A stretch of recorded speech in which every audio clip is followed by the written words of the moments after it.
Apalagi dikala kondisi lalu lintas menuju kawasan wisata ramai kendaraan. Banyaknya pengguna jalur alternatif membuat beberapa orang memanfaatkan untuk mengambil keuntungan.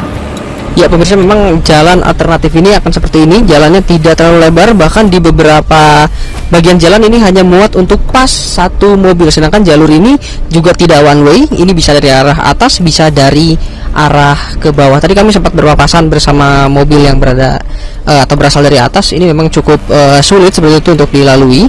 Namun ini masih bisa dilalui, dan sepanjang perjalanan juga jalurnya naik turun seperti itu yang harus waspada, apalagi di bulan Desember menjelang akhir tahun ini sering sekali terjadi hujan, dan harus sering-sering memantau bagaimana kondisi yang ada di Maps karena jalannya cukup bercabang, dan di Maps terlihat lebar jalannya sama, namun jika nantinya telat belok atau salah belok akan bertemu jalan yang cukup kecil dan cukup sulit untuk berbalik arah. Razia dan imbauan terus dilakukan oleh petugas keamanan agar masyarakat lebih berhati-hati dan tidak mudah tergoda oleh tawaran joki jalur alternatif. Bayang-bayang menyeramkan saat melalui jalur alternatif di kawasan Puncak, Jawa Barat ini pun kini telah menghantui kalangan masyarakat luas. Menurut pengamat sosial UNJ, Syaifuddin, fenomena seperti ini tentunya akan memperburuk citra suatu daerah dan akan berdampak pada kunjungan wisatawan ke daerah tersebut. Peran aparatur pedesaan dan juga pemerintah daerah harus muncul untuk antisipasi maraknya premanisme dari oknum warga. Kebanyakan oknum-oknum pelaku joki penunjuk jalan ini mereka yang tidak memiliki pekerjaan tetap dan bahkan cenderung pengangguran.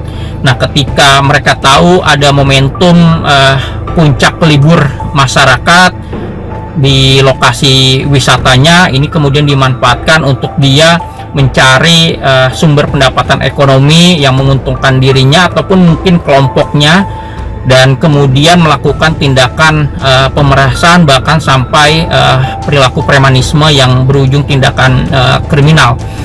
Nah, faktor yang kedua ini kurangnya pengawasan dari pihak setempat. Pihak setempat di sini bisa tadi peran serta dari BUMDes, terus dari Pokdarwis maupun dari petugas keamanan. Peran serta dari semua elemen diharapkan bisa menciptakan keamanan dan kenyamanan dalam upaya melakukan pencegahan premanisme. Kewaspadaan tetap harus ditingkatkan dalam menggunakan jalur alternatif.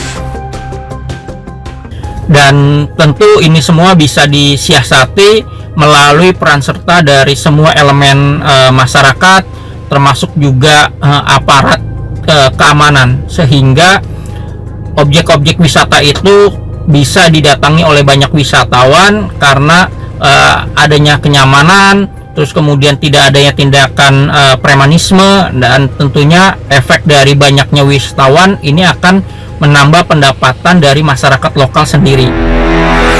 Jasa joki penunjuk jalan bak penyakit akut yang tak kunjung sembuh. Walau sudah diberi obat dan sanksi hukum, namun perubahan pola pikir harus tetap dilakukan. Kondisi padatnya kendaraan harus dijadikan sebagai sumber pendapatan dengan memberi kenyamanan.